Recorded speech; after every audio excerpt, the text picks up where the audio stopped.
Hello दोस्तों।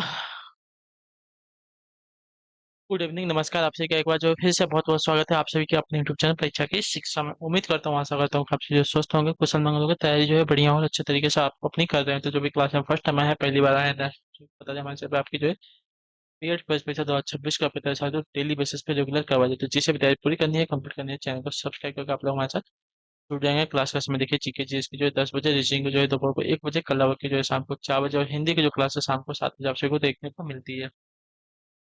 इसी time पर क्लास से जुड़ के अपनी तैयारी को पूरा कंप्लीट करना। नीचे डिस्क्रिप्शन ऑप्शन को इंस्टाग्राम टेलीग्राम का लिंक है, इंस्टाग्राम पे फॉलो करेंगे, टेलीग्राम चैनल जाऊंगा, टेलीग्राम चैनल पर डेली क्लास का अपडेट, एग्जाम का अपडेट, जो पीडीएफ वगैरह है आपको देखने को मिल जाएगा। तो आप लोग जो टेलीग्राम चैनल को ज्वाइन कर लेंगे, ठीक है। चलें क्लास स्टार्ट कर, बिना किसी देरी के। एक एक क्वेश्चन आपका एग्जाम के लिए बहुत इंपॉर्टेंट है, हाँ से एक क्वेश्चन को देखिएगा, समझिएगा और उसका उत्तर देने की कोशिश करते हुए आगे बढ़ेंगे, ठीक है। कहते गए,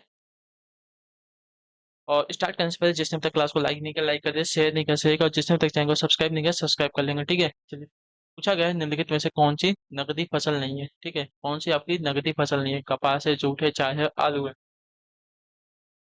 देखिए, नकदी फसल उन फसलों को कहा जाता है जिन्हें उत्पादन के पश्चात प्रत्यक्ष रूप से बाजार में बेचा जा सके। कपास, जूट एवं आलू को प्रत्यक्ष रूप से बाजार में बेचा जाता है, जबकि चाय को जो है परिमार्जित करने के पश्चात जो है बेचा जाता है। तो यहाँ पे चाय आपका नकदी फसल नहीं हुआ, ठीक है। इस पे प्रोसेस किया जाता है, चाय बनाते हैं, उसके बाद इसको जो है बेचा जाता है। कपास, जूट, आलू को जो है खेत से उठाओ, बाजार में ले जाके बेच दो, हो जाता है, ठीक है। नियाग्रा जलप्रपात जो है किस देश में स्थित है? नियाग्रा जलप्रपात जो है किस देश में स्थित है? नियाग्रा जलप्रपात की बात करेंगे तो आपका सही उत्तर यहाँ पे हो जाएगा, देखिए, कोई भी नहीं, ठीक है। ये संयुक्त राज्य अमेरिका के वेलेंड नहर पर स्थित है, ठीक है। यहाँ पे नहीं दिया गया है, तो आपका राइट आंसर आपका डी हो जाएगा, उपयुक्त में से किसी में भी नहीं।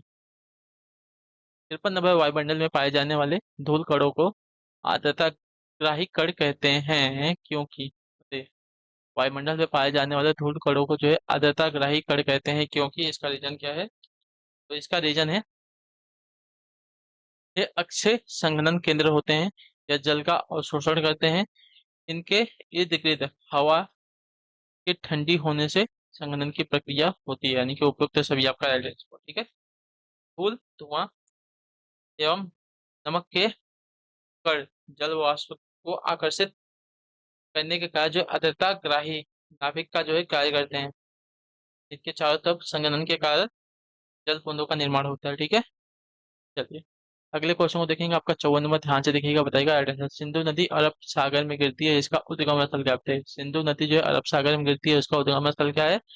तो इसका उद्गम स्थल आपका कैलाश हिमानी है, ठीक है। ऑप्शन हो आपका सी दिएगा आपका राइट आंसर। सिंधु नदी जो है लद्दाख श्रेणी के उत्तरी भाग में कैलाश चोटी के दूसरी ओर 5,000 मीटर की ऊंचाई से निकलती है, ठीक है। चलिए,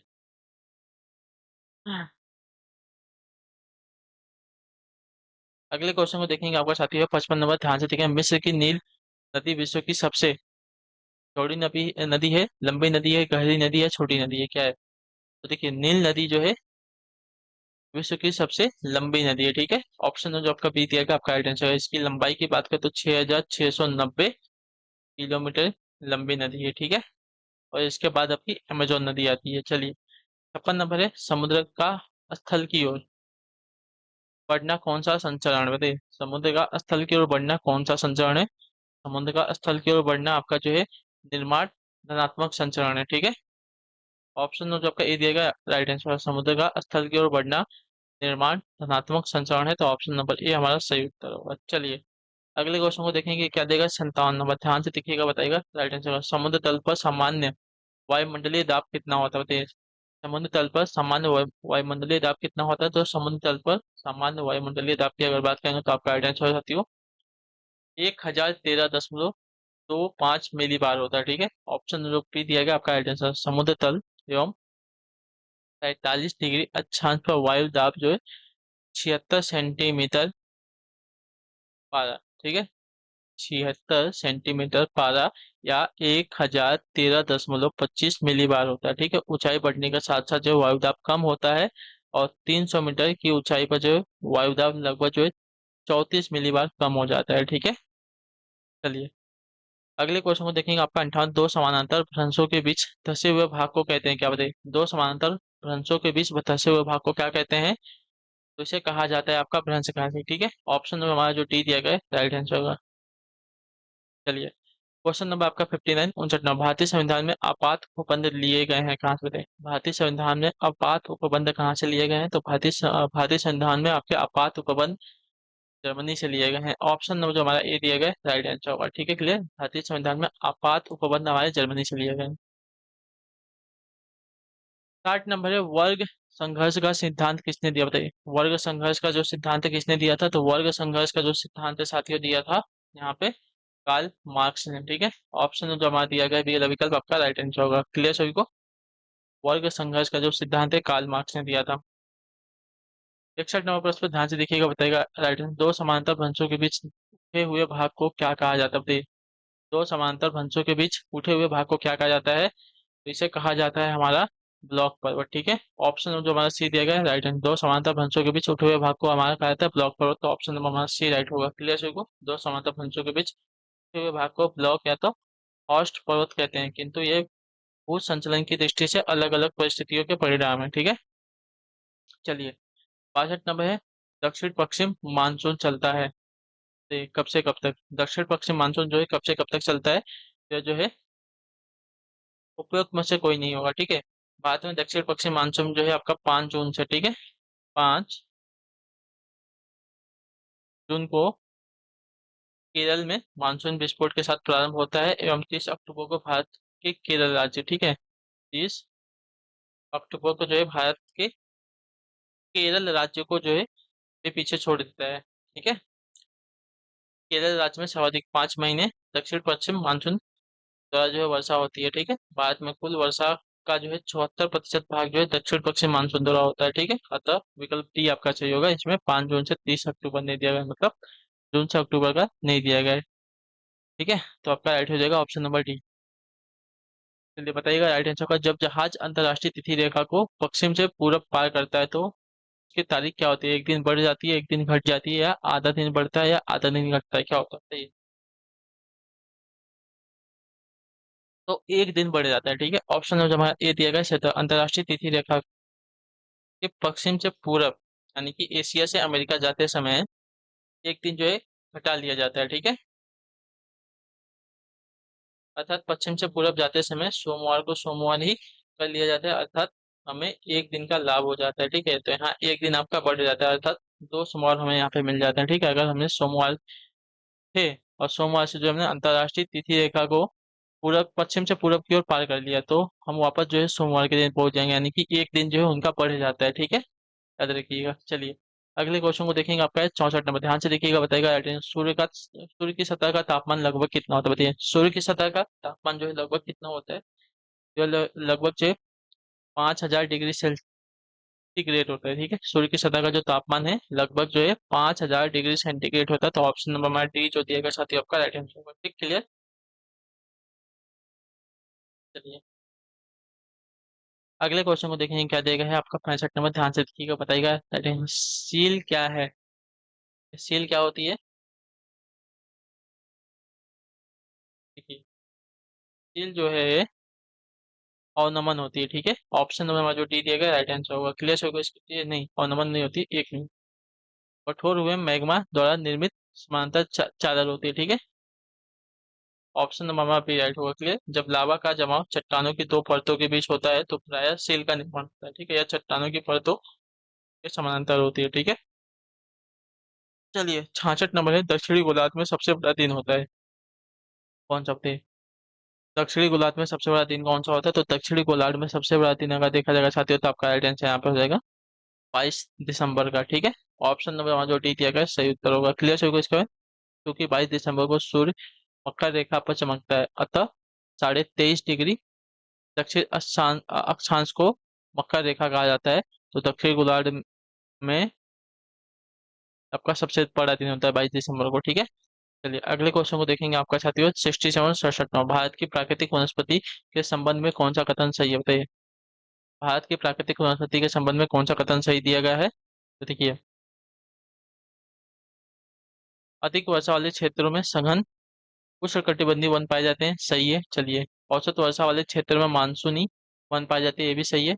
निम्न वर्षा वाले क्षेत्रों में शीतोष्ण घास के मैदान पाए जाते हैं, ये भी सही है। यानी कि उपयुक्त सभी आपके जो दिए गए हैं प्राकृतिक वनस्पति के संबंध में भारत की सही कथन है। ठीक है, चलिए 68 नंबर है, निम्नलिखित देश और राजधानी को कौन सा युग्म आपका गलत दिया गया। ठीक है, तो को स्लोवाकिया, तो ये आपका सही है। प्राग डेनमार्क का आपका कोपेनहेगन भी सही है। और इथोपिया सुवा जो दिया गया है, गलत है। ठीक है, सुवा फिजी की राजधानी है। ठीक है, सुवा जो है किसकी राजधानी है, या जो है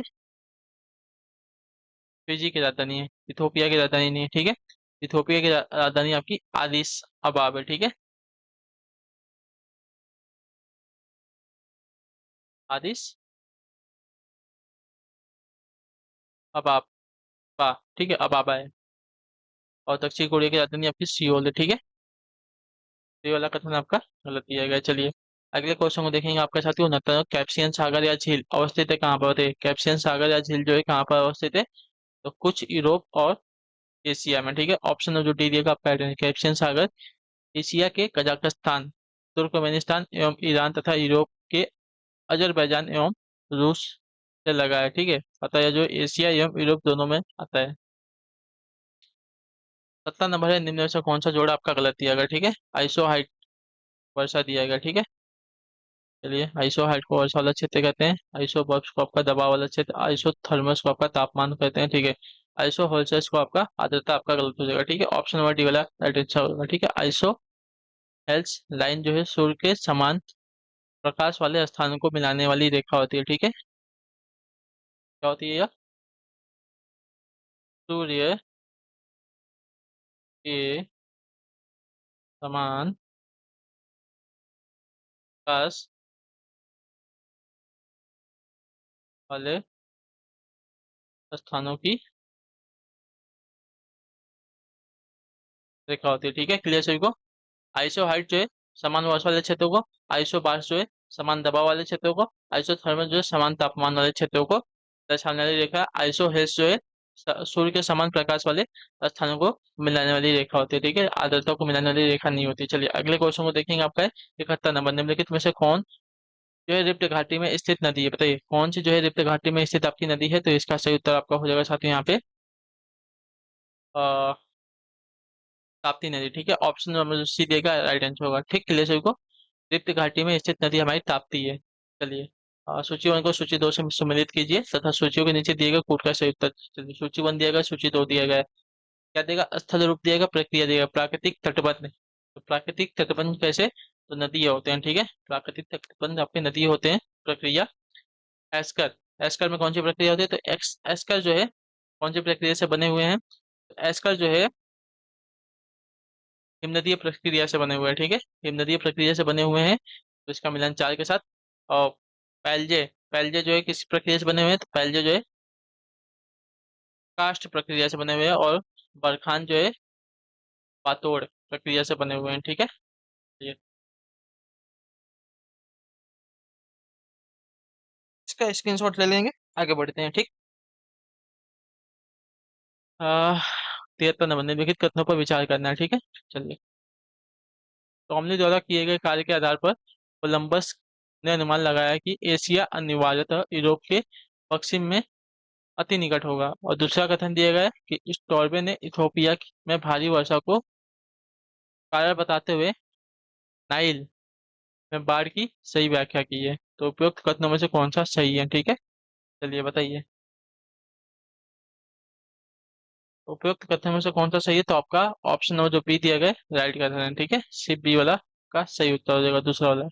स्टॉर्बे ने इथोपिया में भारी वर्षा को जो है कारण बताते हुए नाइल में बाढ़ की सही व्याख्या की थी, ये वाला कथन जो दिएगा आपका सही होगा। ठीक है, क्लियर।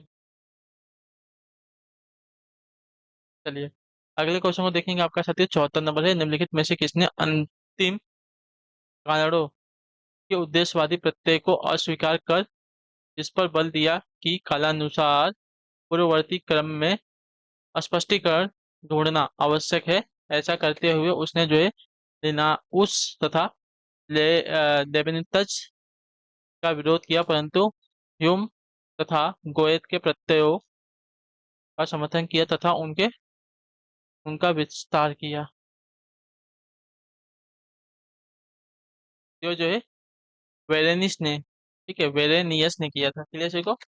विशेष भूगोल की समस्या को सर्वप्रथम जो है वेरेनियस ने 17वीं शताब्दी में उठाया था। ठीक है, वेरेनियस ने भूगोल की दो प्रमुख शाखाएं सामान्य और विशिष्ट भूगोल स्वीकार की थी। भूगोल की यह शाखीकरण सामान्य बनाम विशिष्ट भूगोल के नाम से जो है जाना जाता है। क्लियर सभी को। चलिए, आखिरी क्वेश्चन है, ध्यान से देखिएगा, बताइएगा निम्नलिखित कथनों में से कौन सा आपका सही कथन है। ठीक है, चलिए।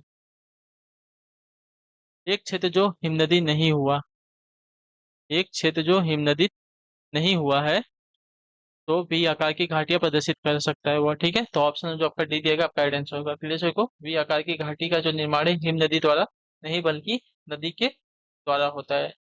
इसमें दीवारों की जो ढाल होती है तीव्रता उत्तल होता है। नदी की घाटी अत्यंत तंग एवं संकरी होती है और इसका विकास जो है निरंतर होता रहता है, जिससे गहराई और आकार दोनों में वृद्धि होती है। ठीक है, तो एक क्षेत्र जो हिमनद नहीं हुआ है वी आकार की घाटी प्रदर्शित कर सकता है वह। ठीक है, तो इसी के साथ जो आपकी क्लास है आज की यहीं पे पूरी होती है कंप्यूटर। उम्मीद करता हूँ आपको क्लास जो अच्छी लगी, पसंद अपना जो फीडबैक है क्लास के बारे में नीचे कमेंट में देंगे। क्लास अच्छी लगी लाइक करके चैनल पर पहले चैनल को सब्सक्राइब करके जाएंगे। ठीक है, और जो भी डाउट होगा क्वेश्चन होगा नीचे कमेंट करके पूछ लेंगे।